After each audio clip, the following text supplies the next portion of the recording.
समय आएगा, सबसे बड़ा और सबसे लंबा छलांग हम ही मारेंगे।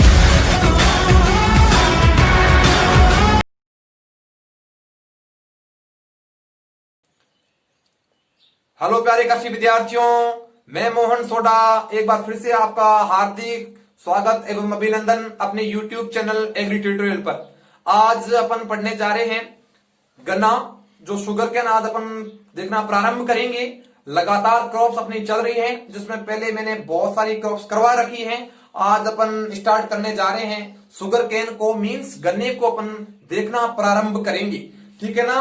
गन्ना जो है इसको इंग्लिश में कहा जाता है शुगर केन। अब अपन देखेंगे जो एग्जाम की दृष्टि से अपने पहले बोर्ड कवर कर लिया है। मैं आपको पहले बता दूं, जब तक अपनी क्रॉप चलेगी तब तक अपना यही शेड्यूल चलेगा, क्योंकि बहुत ज्यादा ही लंबी क्लासें हो जाएगी, उसमें आप देख देख के परेशान हो जाएंगे, है ना। तो उसी को मद्देनजर रखते हुए मेरा यही प्रयास है कि अपन बहुत ही जल्द अच्छा करें। अगर कुछ एक चीज छूटती है तो उसके लिए अपन एक प्रश्न पत्र लगाएंगे, आपके लिए क्वाइज कराएंगे, उसमें आपको जो क्वेश्चन रहते हैं उसको मैं बता दूंगा। अब पहली बात यह आई, कुछ एक बच्चे कह रहे हैं कि हमें प्रोडक्शन के बारे में आप सर नहीं बता रहे। देखो बेटा, प्रोडक्शन में हर साल आंकड़े चेंज होते रहते हैं, तो मैं आपके लिए एक ओनली और ओनली प्रोडक्शन के हेतु अपना एक नया वीडियो आ जाएगा, जिसमें लास्ट महीने के अंत में जो नए डाटा आ जाएंगे उसी के बेस पर उनमें एक साथ में बता दूंगा। यहां पर आपको कमेंट करने की जरूरत नहीं है, आपको यहीं से आंसर मिल गया। अब मैं स्टार्ट कर रहा हूं शुगर केन को, तो इसका बॉटनिकल जो नेम है वो हो जाएगा सेकेरम ऑफिसिनेरम। क्या हो जाएगा बेटा? सेकेरम ऑफिसिनेरम हो जाएगा, है ना। उसके बाद अगर मैं बात करूं कुल कौन सा है, ठीक है ना, कुल कौन सा है, तो कुल क्या है? ग्रेमिनी या पोएसी। जब अपन धान्य फसलें पढ़ेंगे तब अनाज वाली फसलें पढ़ेंगे, तो उसमें आपके जो कुल रहेगा वो मेजर तरीके से ग्रेमिनी ही रहेगा। तो इसका भी जो कुल है वो कौन सा है? आपके ग्रेमिनी कुल है ना, ग्रेमिनी कुल है। और इसका एक नया नाम और आ गया है पोएसी। तो आपको ग्रेमिनी और पोएसी दोनों ही याद रखने हैं। उसके बाद अगर मैं बात करूं तो इसमें जो 2n बराबर है वो है 80। वेरी इंपोर्टेंट, पूछ सकते हैं, एग्जाम की दृष्टि से इंपोर्टेंट है। उसके बाद अगर मैं बात करूं पुष्प क्रम की, जो ऊपर वाला भाग होता है जिसे अपन पुष्प क्रम के नाम से जानते हैं, उस पुष्प क्रम को अपन किस नाम से जानते हैं? तो उस पुष्प क्रम को नाम जानते हैं एरो।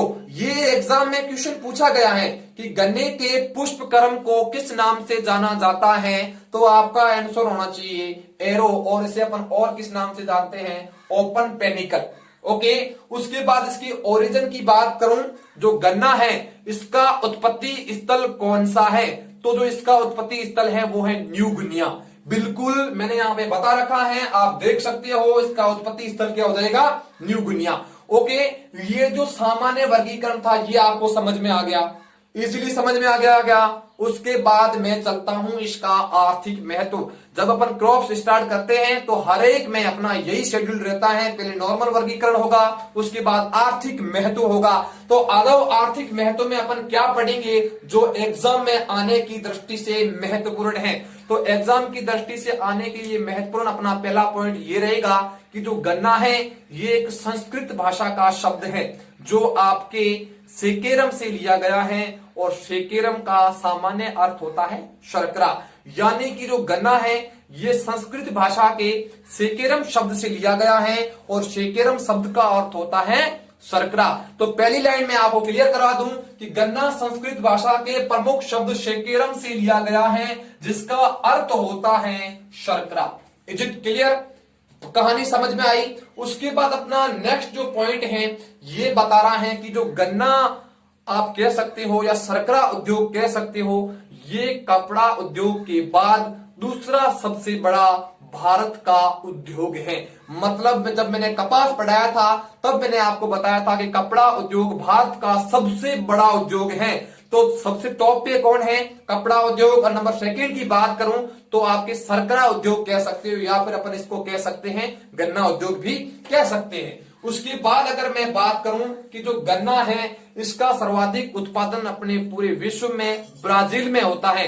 कहां पे होता है? ब्राजील में। लिखने की तो कोई जरूरत नहीं है, सिर्फ समझाने की बातें लिख तो मैंने पहले लिया। सीधी सी बात है, गन्ना जो है इसका सर्वाधिक उत्पादन होता है ब्राजील में। और ब्राजील में भी एक जगह है जिसका नाम है क्यूबा। क्या नाम है? क्यूबा नाम है। वहां पर सबसे ज्यादा आपके गन्ने का उत्पादन होता है।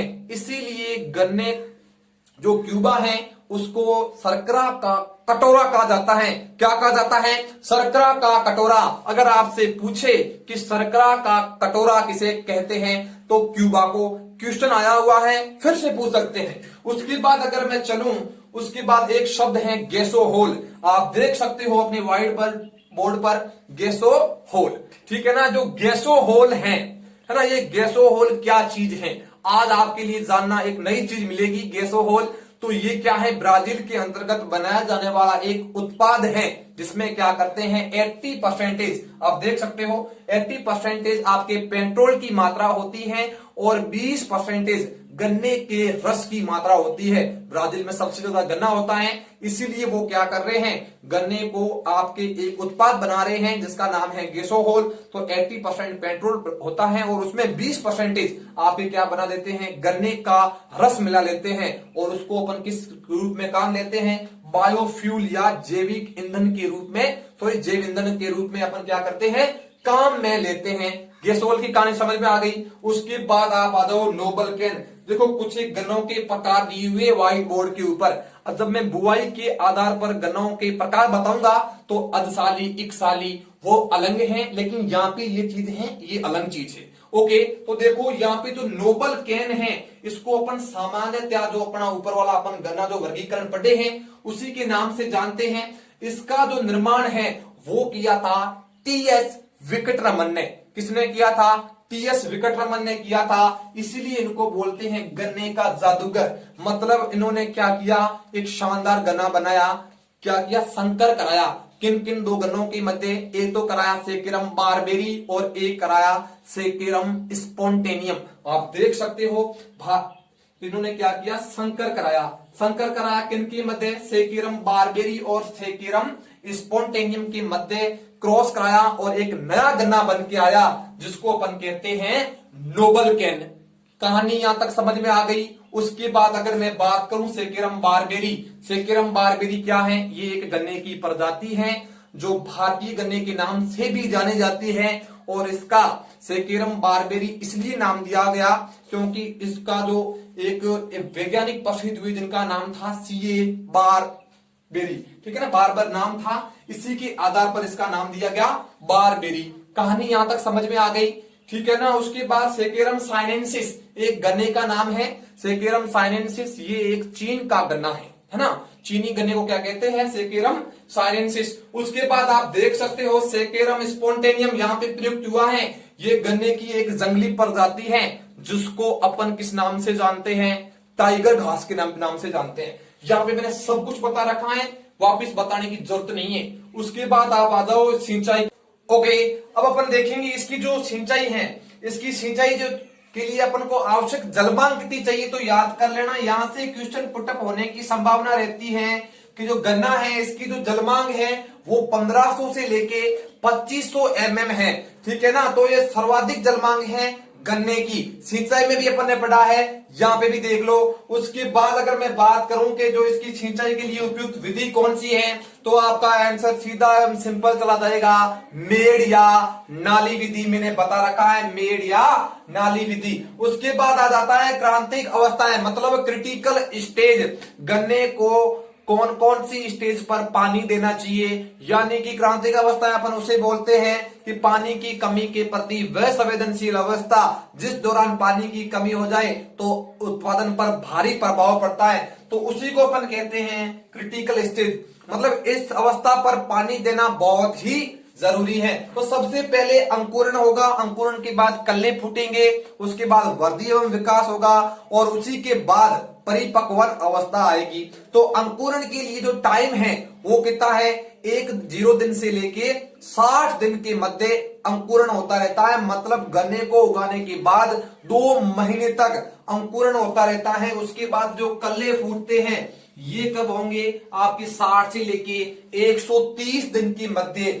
ये आपके जो अपन कह सकते हैं ये एक क्रांतिक अवस्था है जो संवेदनशील अवस्था है, इस पर पानी देना ध्यान रखना चाहिए। उसके बाद अगर वर्दी की बात करूं, वर्दी अवस्था पर तो 130 से लेके 250 तक, मतलब जब गन्ने की वर्दी होगी तो वो कौन से डेज में होगी, मतलब आपके 130 दिन के बाद से लेके आपके 250 दिन, मतलब जो गन्ना है ये अपना जीवन चक्र 1 साल में पूरा करता है, इसीलिए मैं बता रहा हूं। उसके बाद परिपक्वन अवस्था, मतलब 250 के बाद धीरे धीरे मार्केट में गन्ना आना प्रारंभ हो जाता है।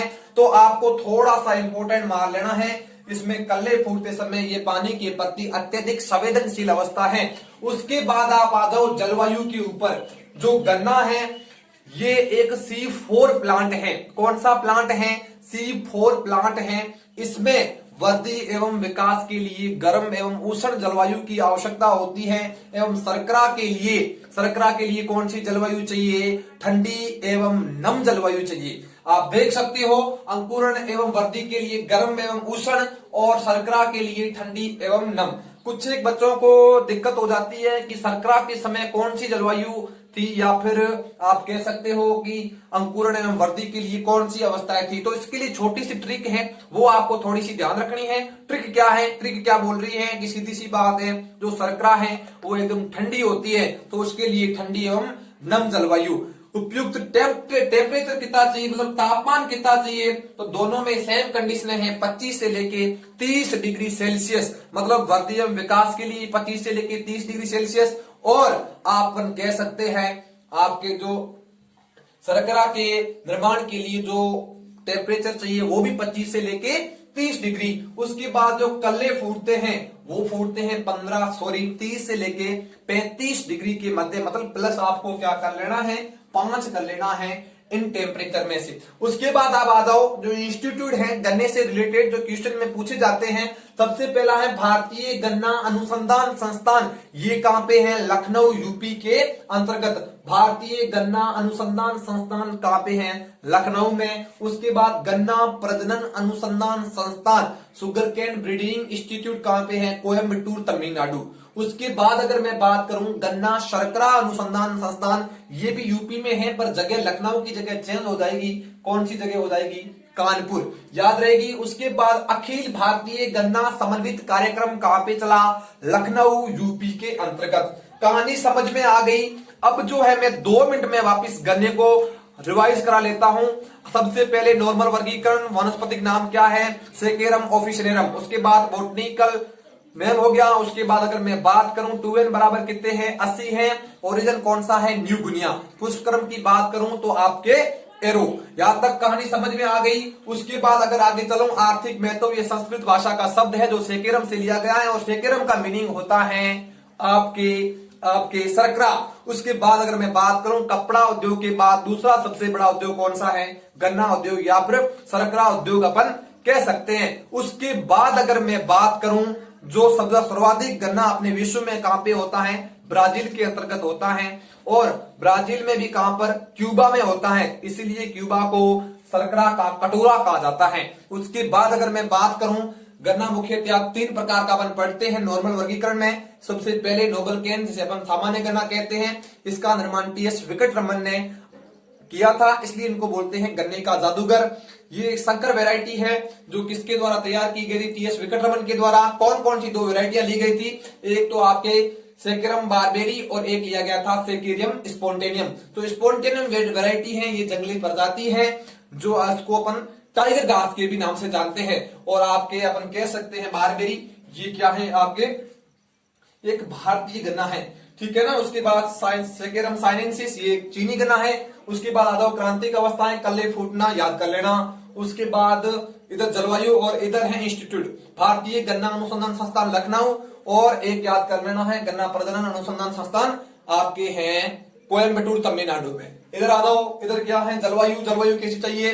2 अलग अलग कंडीशन है। अंकुरण एवं वृद्धि के लिए अपन को जलवायु कैसी चाहिए? गर्म एवं उष्ण। उधर पर क्या है? शर्करा हमेशा ठंडी होती है, तो ठंडी एवं नम जलवायु 25 से 30 डिग्री के मध्य तापमान चाहिए। और क्या चाहिए? आपके कल्ले फूटे समय 30 से लेके 35 डिग्री सेल्सियस तापमान चाहिए। गन्ना बहुत लंबा टॉपिक है, अपन एक एक करके धीरे धीरे कंप्लीट करेंगे। छोटे से पार्ट में डिवाइड करूंगा, प्लेलिस्ट बना दूंगा, YouTube के ऊपर आए, उसके बाद प्लेलिस्ट में जाए, वहां पे आपको एक एक करके इजीली चीज समझ में आ जाएगी, एक के बाद एक पॉइंट पढ़े, कोई बात नहीं, अपन जल्दी से गन्ने को पूरा करेंगे। ठीक है, मिलता हूं नेक्स्ट वीडियो के साथ, तब तक के लिए धन्यवाद, थैंक यू वेरी मच।